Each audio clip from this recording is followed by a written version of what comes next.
શમશાન જેવું કીધું છે અને તેને એક દી જમ 100% લઈ જશે. તમને ગણીને પૂર્વેની પહેલાંની કમાઈ પ્રમાણે શ્વાસ આપેલા છે, એમાં દિવસો નહીં, મહિના નહીં, વર્ષ નહીં, જેની કમાઈ પ્રમાણે શ્વાસ આપ્યા છે. આપણને ખબર નથી કેટલા આપ્યા, પણ સંતોને ખબર છે. સંતોએ ગણીને બતાવ્યું કે મિનિટના 15, કલાકના 900, દિવસને રાત્રિના 21,600 શ્વાસ એમ ગણીને તમને આપ્યા. એની ગણતરી કરી. પણ કયા શ્વાસ? ટૂંકા, નાભીથી હૃદય સુધી હાલે શ્વાસ લ્યો ને બહાર મૂકો, એવા શ્વાસ. પણ જે ભજન કરે ને એની તો ઉંમર પણ વધી જાય, ડબલ ઉંમર કરી દે, શ્વાસ એના બચે. અને આપણે કોઈ વ્યસન કરો, દારૂ પીવો, ખોટા વ્યસન કરો, દમ થાય, બીમારીઓ થાય, તો 4 ગણા શ્વાસ હાલવા માંડે તો 100 વર્ષમાંથી 25 વર્ષમાં ભાગી જવું પડે. કારણ કે આપણને પરમાત્માએ શ્વાસ આપ્યા છે અને શ્વાસની કિંમત છે. તો એ શ્વાસને જેણે ઓળખ્યો ને એનો બીડો પાર થઈ ગયો. અને શ્વાસ ઉશ્વાસનું સમરણ છે અને શ્વાસની જ કિંમત છે. આમાંથી નીકળી જાય તો તમારા દેહની કોઈ કિંમત નથી. ગમે એટલી સંપત્તિ ભેગી કરી હશે, કોઈ ભેગું નહીં હાલે. કુટુંબ કબીલા કોઈ પણ તમારા ભેગું હાલવાનું નથી.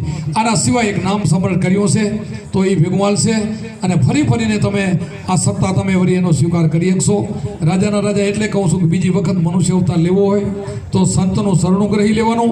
અને એના જન્મ મરણનું ચક્કર નથી. ચક્કર તો આ બીજા જે જન્મ મરે ને એને દુઃખ છે. નથી એનો તમને એક દાખલો દઉં. આપણે ખબર, હું એકવાર વાત કરી ચૂક્યો છું, આવેલો હતો. શિવજી જ્યારે પાર્વતીજીને ઉપદેશ દેતા હતા એ સમયે ઈંડું હતું પોપટનો, એમાં એ બચ્ચું બનીને જે સાંભળી ગયું ગુરુનો ઉપદેશ તો એ બોલ્યું અને શિવજી પાછળ દોડ્યા.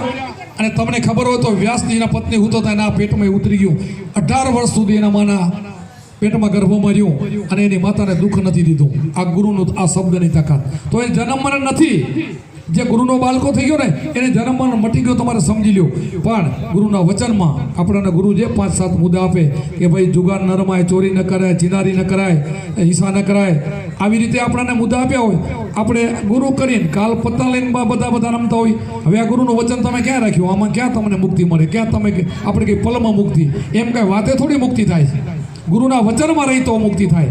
આપણને જે મુદ્દા આપ્યા હોય, આપણા ગુરુ જે બોલ્યા હોય, આપણા ગુરુ મહારાજ ભગવાન છે અને મુદ્દાને આપણે પકડી રાખી અને પછી ભજન કરી તો તમારી પલમાં મુક્તિ થાય. અને જે ભજન કર્યું એ દિવસ આપણે જેવા છીએ એવા ને એવા ક્લિયર રહી જાય ને તો પછી ધીરે ધીરે જેમ તમે અમે કહીએ ને કે 3 મહિના 7 દિવસ 97 દિવસ જે અજંપા જાપ જપે, જે ગુરુમાં જે કીધું છે એટલું ટેમ ને એવી રીતે તો એના બધા જ જેટલા તમે 6 ચક્ર વિધિને 7મા શૂનમાં સુરતા અને સંબંધનું મિલન થઈ જાય. અને ત્યાં શૂનમાં પછી 9 શહેર વસાવે. ઉપર 9 શહેર છે.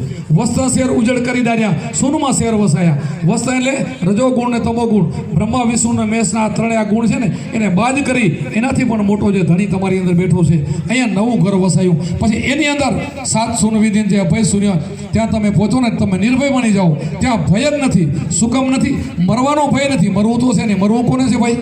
આત્મા મરતો નથી. તો આપણે તો આત્મા છીએ, આપણે જીવ છે નહીં, આપણે દેહ નથી. તો બીક કોની? એટલે બીક આ ભ્રમણા માટે છે ને, ભયને ભ્રમણા ત્યારે માટે છે કે આ ભૂમિકાએ પહોંચે. શેનાથી પહોંચવાનું?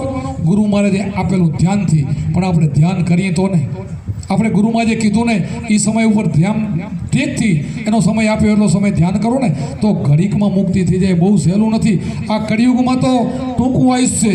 પહેલાંના જમાનામાં 5-5 હજાર વર્ષ સુધી કેટલા તપો કરતા, યજ્ઞો કરતા, તીર્થો કરતા તોય મુક્તિ નથી થતી. અને અત્યારે આપણે 60-70 વર્ષની અંદર એમાંય અડધા નીકળી ગયો અને પછી ઉપદેશ લઈને તોય તમારી મુક્તિ થઈ જાય. વિચાર કરો આ કેટલું સસ્તું થઈ ગયું. આ 100% 99% નથી બોલતો. વિશ્વાસ જેને હોય એની વાત છે. અને આમાં વિશ્વાસ હોય એ જ આવે એનું કામ છે. વિશ્વાસ વગરના આવશે ને તોય આમાંથી કાંઈ નહીં મળે. મળ્યું નથી ને મળશે નહીં. જે વિશ્વાસુ માણસ છે ને એના જ વધામણા છે, એનું જ કામ થાય છે. એટલે જે વિશ્વાસથી જે ગુરુનો શબ્દ લે છે અને 4 વાગે ઉઠીને બ્રહ્મપુરામાં જે સાધના કરે છે એનો જબરજસ્ત વિકાસ થઈ જાય છે. અને આપણે કહીએ કે ઈંડારમાંથી ભમરી બને તો આપણે તો માણસ છીએ. એનું ચિંતન કરતાં આપણે એવા થઈ ગઈ. પણ એક જ આપણને ગુરુમાં જે કીધું કે તું અકર ઉપર ધ્યાન કરીને તારા મનનું ઠેકાણું રાખજે.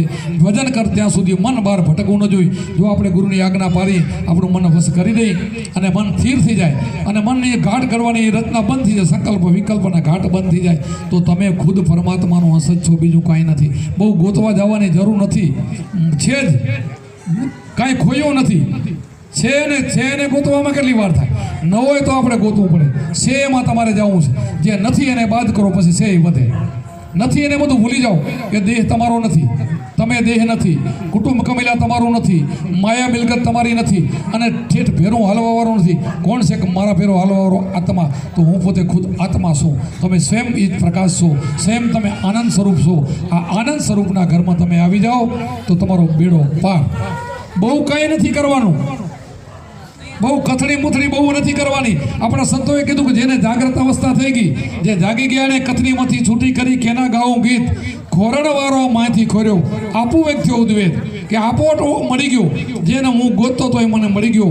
જે ગોતતો તો એ મળી જાય, પછી કોઈ વસ્તુને ગોતવાની રહેતી નથી.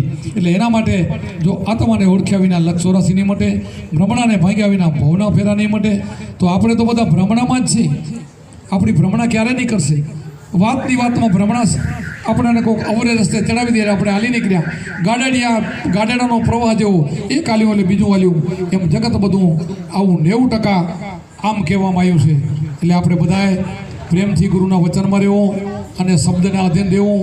શબ્દ અને સુરતા આપણી એક બની જાય તો આપણો બેરો પાર થઈ જાય. બોલો સદગુરુદેવ કી જય.